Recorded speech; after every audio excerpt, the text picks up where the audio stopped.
seetu jigéen ji waxee jëf du am jotu tontu doon awo di buru kër gi du way fontu.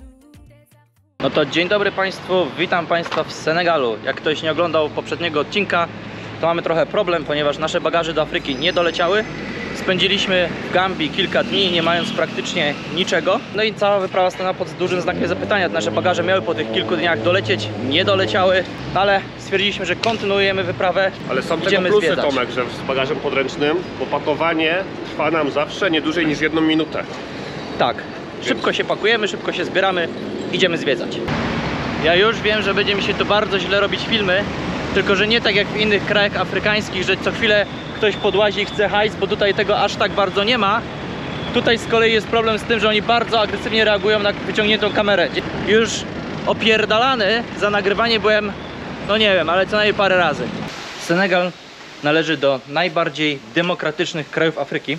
Ostatnio sytuacja troszkę się popsuła, bo tutaj był taki jeden minister, który miał bardzo duże poparcie w społeczeństwie, ludzie go bardzo lubili i prezydent uznał, że stanowią dla niego zagrożenie, więc tam wymyślili jakiś powód i zamknęli go w więzieniu. Więc ogólnie w Senegalu się dość szybko zaczęli ludzie buntować, były różnego rodzaju rozruby. Gdzie mnie zginął? Były różnego rodzaju te protesty, więc tak mniej więcej przez rok w Senegalu było dość nieciekawie. No ale się jakby prezydent ugiął i go uwolnili. I on teraz chyba ten który by siedział w więzieniu, chyba jest gdzieś teraz. Bonjour, bonjour. It's okay? No, tak jak mówiłem, nie lubią tutaj jak się nagrywa. Dobra. W każdym razie tutaj demokracja jest bardzo silna i Senegal jest bardzo demokratycznym krajem. Senegal należy do HIPC. Jest to lista najbiedniejszych i najbardziej zadłużonych krajów świata. I to do tego stopnia, że są to kraje, które są na tyle zadłużone, że bez zewnętrznej pomocy nie są w stanie spłacać swoich zobowiązań. Na tej liście większość krajów to są oczywiście kraje afrykańskie. Pod względem rozwoju społecznego, uwzględniającego długość życia, edukację, opiekę medyczną i ogólnie taki średni standard życia, Senegal jest prawie że na samym końcu. Pod tym względem jest to jeden z najgorzej rozwiniętych krajów świata i wygrywa on w zasadzie z państwami, które są od lat ogarniętymi wojną, konfliktami albo już naprawdę taką skrajną biedą. Analfabetyzm jest też bardzo wysoki w Senegalu i tak jak my często mamy problem, żeby się dogadać. Kurwa, znowu mi zniknął. I tak jak mamy zawsze problem się dogadać, bo tu gadają tylko i wyłącznie po francusku, wzięliśmy sobie taksówkarza i żeby się dogadać, to Ernest używał Google Translatora. No i tam wiecie, przetłumaczył jakiś tekst, pokazuje taksówkarzowi, a taksówkarz no tak coś na to popatrzył i generalnie tyle. Ja już się spotkałem z czymś takim nieraz, więc mówię Ernestowi, koleś po prostu nie potrafi czytać. Ale to, co Ernesta też mocno zaskoczyło, to, że pokazujesz człowiekowi mapę i on też na tę mapę patrzy i też nie wie, co mu pokazujesz. Pokazujesz, że chcesz dojechać tu i on tak, no on nie wie, o co ci chodzi, nie? Nie potrafią też czytać map. Senegal przez lata podlegał przez najróżniejsze okoliczne mocarstwa. Pierwsze było bodajże państwo Takrur, później było Imperium Gany, Imperium Mali itd. Około XIII wieku powstało to państwo Jolof, które założył Ndiadiane Ndiaye, którego dziś uważa się za ojca narodu senegalskiego. I przypuszczam, że Jolof ma jakieś powiązanie z największym plemieniem w Senegalu, które nazywa się właśnie Wolof, tak konkretnie. Islam pojawił się w Senegalu w XI wieku za sprawą kontaktów z rządzącą Magrebem dynastią Almorawidów i pozostał do dziś. Senegal to dzisiaj jest kraj w pełni muzułmański. W połowie XV wieku do Senegalu przypłynęli Portugalczycy, a za nimi Holendrzy, Brytyjczycy i Francuzi i zaczęła się walka o wpływy. W 1667 roku Francuzi opanowali maleńką wyspę Gorę, to jest właśnie ta wyspa, na której się obecnie znajdujemy, i rozpoczął się proces sprzedaży niewolników. I Gorę była największym targiem niewolników w całej Afryce. Co?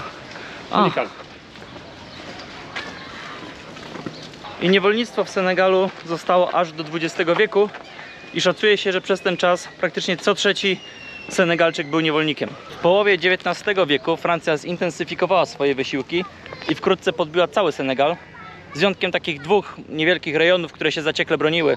Niewiele potem Senegal stał się częścią francuskiej Afryki Zachodniej, w której pełnił trochę ważniejszą rolę, bo we Francji zakładano szkoły, w których kształcono Afrykańczyków, z których później werbowano urzędników do zarządzania całą kolonią. Kurde, wynajęliśmy sobie tutaj dom i chciałem wam pokazać jedną rzecz, ale nie wiem, gdzie to właściciel schował i nie mogę znaleźć. Chodzi mi o to, że w Senegalu nie ma czegoś takiego, że prąd jest cały czas dostępny. Prąd się doładowuje, jest taka skrzyneczka, tam się bodajże na SMS-a czy tam na jakąś aplikację coś tam wysyła i się doładowuje prąd. Chodzi o to, że ludzi tutaj za bardzo nie stać. Jakby mieli cały czas dostęp do prądu, to by z niego korzystali, a potem jakby przy rachunek, to nie mieliby z czego zapłacić. Więc się po prostu doładowuje tak jak normalnie telefon na kartę. Nie uwierzycie, nasze bagaże się znalazły. Są w Banjulu. Stwierdziliśmy, że zaufamy im, zaryzykujemy, niech nam wyślą te bagaże do Polski. Są 2 tygodnie, niecałe, do świąt, bo z Afryki wracam, ja przynajmniej, Ernest już zostaje, ale ja z Afryki wracam tylko na święta i lecę dalej, więc ja ten bagaż naprawdę bym potrzebował. No ale cóż, miejmy nadzieję, że w te 2 tygodnie do Polski dotrą i jakoś to będzie. Trafiliśmy na taką muszelkową wyspę, czyli wyspę, gdzie na ziemi są same muszelki i zauważyliśmy, że w okolicy kręcą się świnie. Ja się zacząłem zastanawiać, po cholerę świnie muzułmanom, przecież świnia nie daje ani mleka, mięsa przecież oni nie zjedzą. I sobie mówię, pewnie jakaś katolicka enklawa. No i pewnie tak, bo tu mamy katolicki kościół. Tam będzie widać, czy nie będzie widać? Maryjka jest. Piesek, tak, piesek coś kaszle brzydko. Nie lubię jak piesek brzydko kaszle. No. Jakaś katolicka, chrześcijańska enklawa w Senegalu. Wystarczyło, że świnie zobaczę. Już mówię, co jest nie tak. It's not a second, we're 7 seconds away, or just as long as I stay. I'll be waiting, I'll be waiting.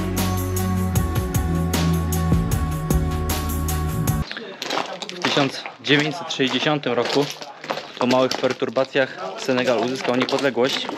Pierwszym prezydentem został Léopold Senghor, nie wiem jak to się czyta. Jest to również bardzo ważna postać w historii tego kraju. O, dzieciaki ze szkoły idą. Bonjour. Bonsoir. Na początku swoich rządów w ogóle zaczął wprowadzać tutaj demokrację, co było jak na tamte czasy w Afryce kompletną fanaberią. Hello, hej, hej. No, czekajcie, bo gubię wątek. Zaczął wprowadzać demokrację, zaczął wprowadzać socjalizm, bardzo mocno krytykował wszystkie kraje o poglądach lewicowych, komunistycznych, ale też zaczął wprowadzać równość kobiet wobec prawa. Gospodarkę i wojsko opierał na kontaktach z Francją i miał bardzo duży wpływ w rozwój Senegalu, w to, że Senegal teraz wygląda tak jak wygląda. To, z czym sobie nie poradził z kolei, to jest rosnące zadłużenie i ogólna bieda. Kurwa, śmieję się. Świnia? Ja pierdolę. Ole bydle. No bo to jest maciora to. Ja tak sobie porównuję wschodnią i zachodnią Afrykę, to powiem szczerze, że są różnice. Są różnice na przykład jeśli chodzi o dziewczyny. Mają zupełnie inną urodę i tak jak do tej pory uważałem, że dziewczyny w Etiopii są najładniejsze, to przyznam szczerze, że jest Gambia, długo nic. Potem Senegal, bo w Senegalu dziewczyny też są całkiem ładne. I dopiero Etiopia. Ale naprawdę tutaj po tej stronie Afryki dziewczyny są dużo ładniejsze. Na pewno jest większy analfabetyzm. Ale przyznam szczerze, że jak po Senegalu spodziewałem się, że to będzie taka trochę Uganda, to nie jest tak źle. Myślałem, że będzie gorzej. Jeśli chodzi o rozwój, przede wszystkim jeśli chodzi o to, jak bardzo... Co tu kurwa jest? Owce? Cicho tam! Cicho, bo ja tu nagrywam. I przeszkadzają mi w robocie. Chciałeś swoje slamsy, to masz takie trochę slamsy.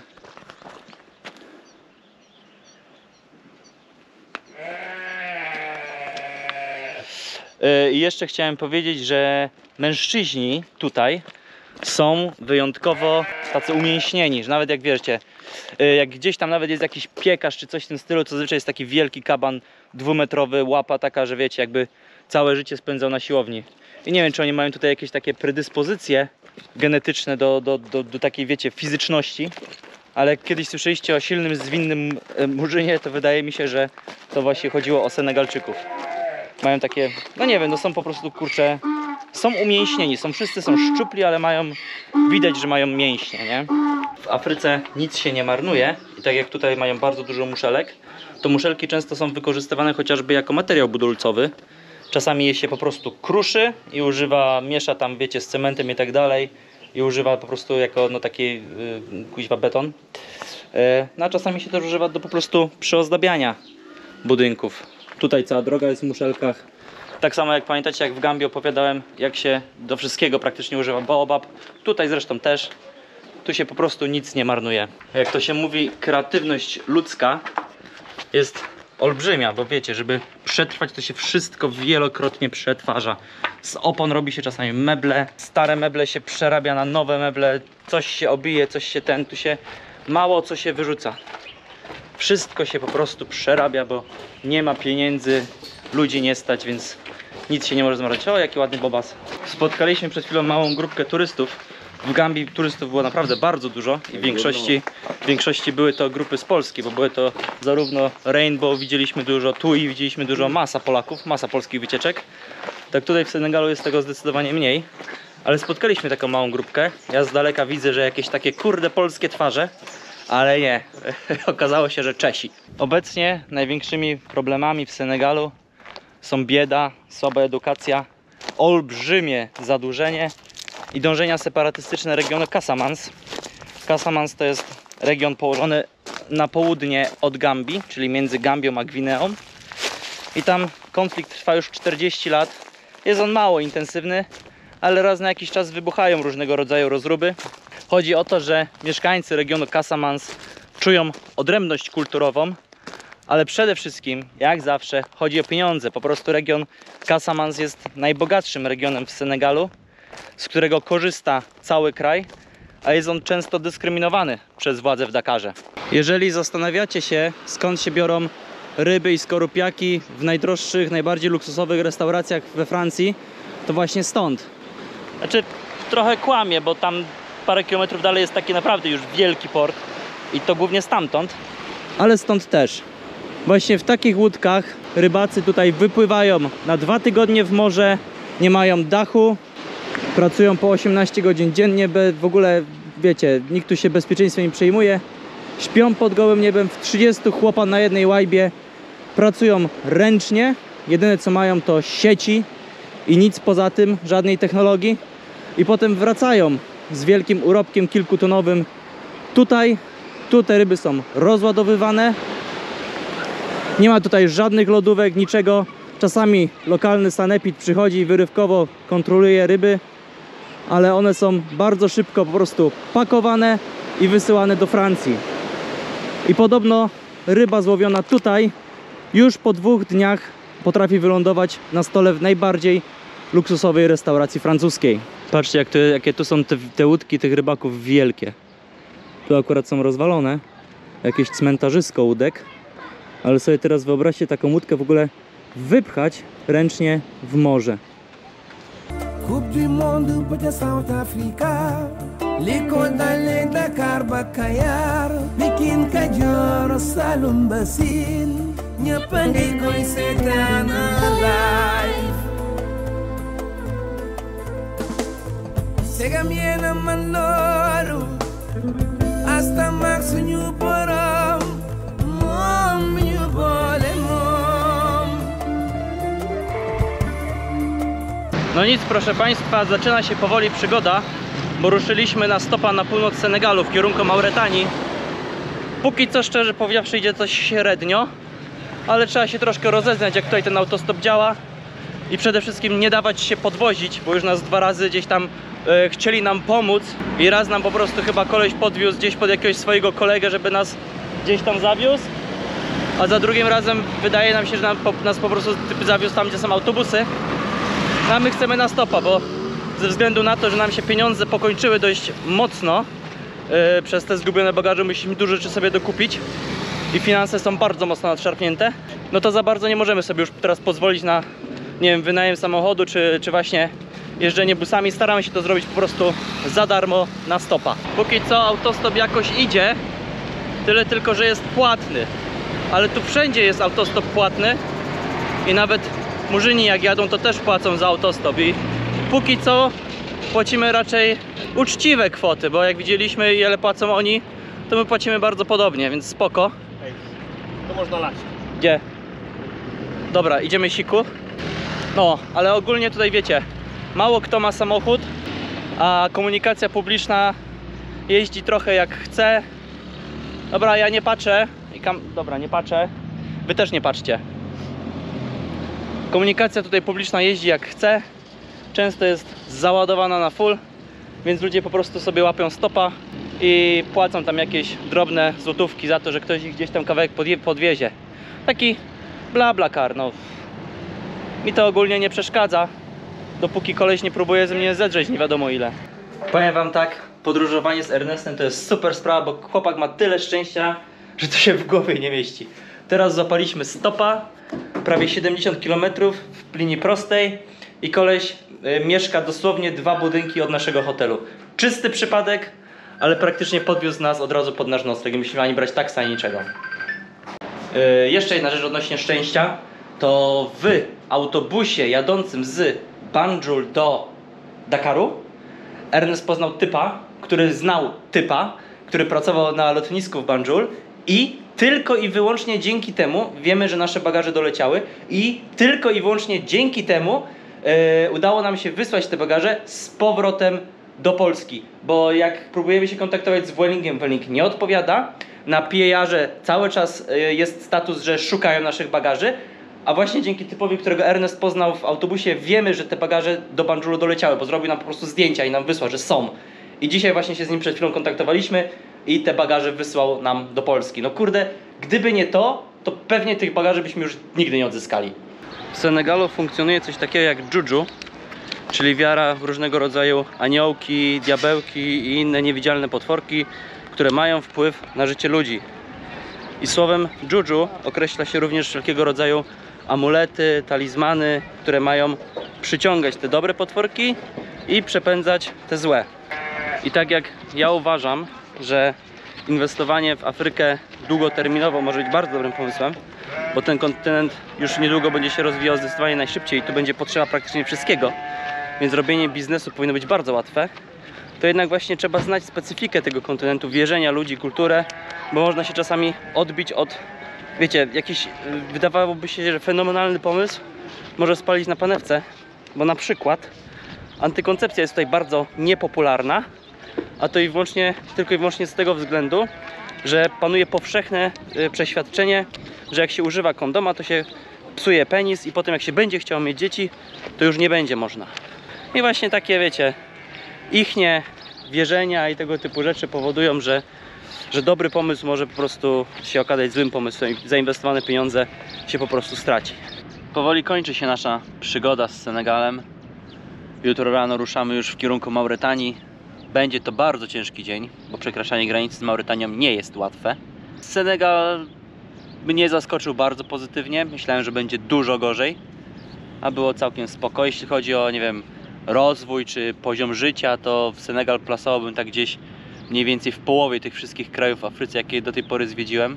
Spoko, no taką mamy plażę. Tam się Ernest przebiera, bo chce się wykąpać w oceanie. Tam jakaś łódeczka sobie płynie. I tyle, no. I naprawdę podziwiam tutejszych mężczyzn, bo są kuźwa... Widać, że dbają mocno o kulturę, o tężyznę fizyczną, nie?